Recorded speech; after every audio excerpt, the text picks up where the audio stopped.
Really, skateboarding has been a hobby of mine for about 4 years, and just recently, this year actually, our chief proposed a new initiative for the Green Bay Police Department where we're going to get more involved with community engagement. And when I approached him with the idea of letting me bring my longboard to work and patrolling on it, he just kind of said, "Don't get hurt, and we'll see how it goes." And from then, it's kind of developed into what it is now. Really, a longboard for police work is, in my opinion, filling a niche that we haven't had filled up to this point. You know, being in a squad car, all shift, the squad car itself can be a barrier between us and the community. A lot of people are intimidated to walk up to a squad car and talk to a police officer. But when I'm out on the board and I'm passing people, I mean, even if it's a shocked look and, "Hey, are you for real? What are you doing out here?" It starts up a conversation with us, and oftentimes those conversations will lead to them breaking the ice with us about maybe some concerns that they have or problems they've been seeing in the community. So it's great for interacting and breaking down that barrier with the community.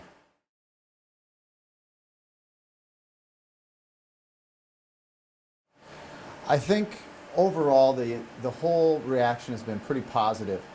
Now granted, we're talking about a couple decades of a stereotype between police officers and skateboarders where it's kind of been a negative interaction. Sometimes there's been a lot of skateboarders who have approached me and said they've felt unjustly stopped in the past, they felt intimidated.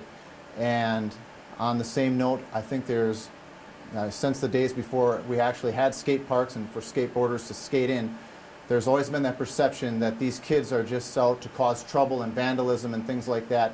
Just through the natural process of skateboarding, without an actual place to do it, there was, damage was bound to be a consequence of that. But now that we have the parks and places for them to practice their sport and be creative with this, now at the Green Bay Police Department, we don't see that kind of damage. We don't get those kind of police calls anymore. Unfortunately, that stereotype is still hanging around. It still lingers that these kids are a problem, and unfortunately there's a lot of laws on the books that still ban skateboards because they're classified as a play vehicle. So there's a lot of places they're just not allowed, and that's kind of, in my opinion, some very outdated thinking. I think that these laws need to be revisited and recognize that these longboards in their design today compared to 20 years ago, they're made for the road, they're made for commuting, and skateboarders today aren't just kids, they're people like myself in their 40s on up who are going to work, who are just going out with their families and their kids.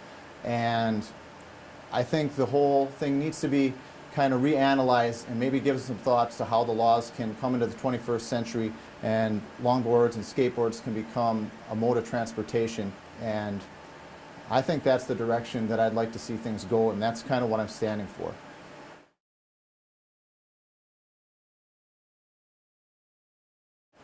I have no idea how they see me or if they see me as completely foolish. I think it's always good just to get face-to-face time. That's so important. I've spent time at some of the elementary schools, and certainly having a skateboard with a lot of flashy lights and things like that always break down barriers with kids and let them know that we're approachable. We're the guys that they can talk to.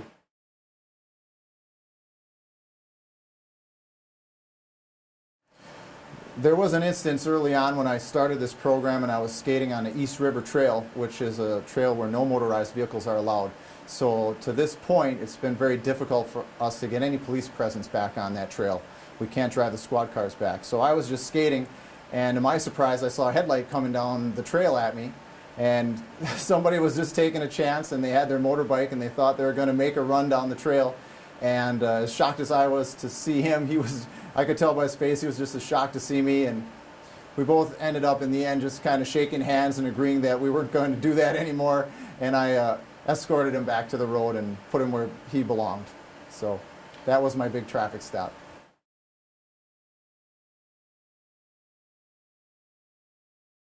I would love to see longboards, skateboarding find a more integral place in other departments. If there's a police officer at their department who has a passion for skateboarding, there's no better way to break down barriers with your community.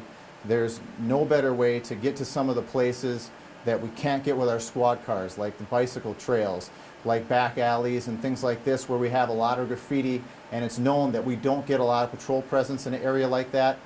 This is once word gets out that we're on these, they can't hear us coming, and they're going to be real leery about where they can cause trouble. There is nowhere out of reach anymore when we have a longboard in the squad with us. I think that this whole story is very new, and this whole program is really in its infancy. I know statistically there's bound to be skaters out in the police force. There's bound to be people that love this sport as much as I do. And I think it's just, they need someone to be guinea pig and to see how it's going to work out. And I'm willing to take the bumps and bruises to see where this program can go.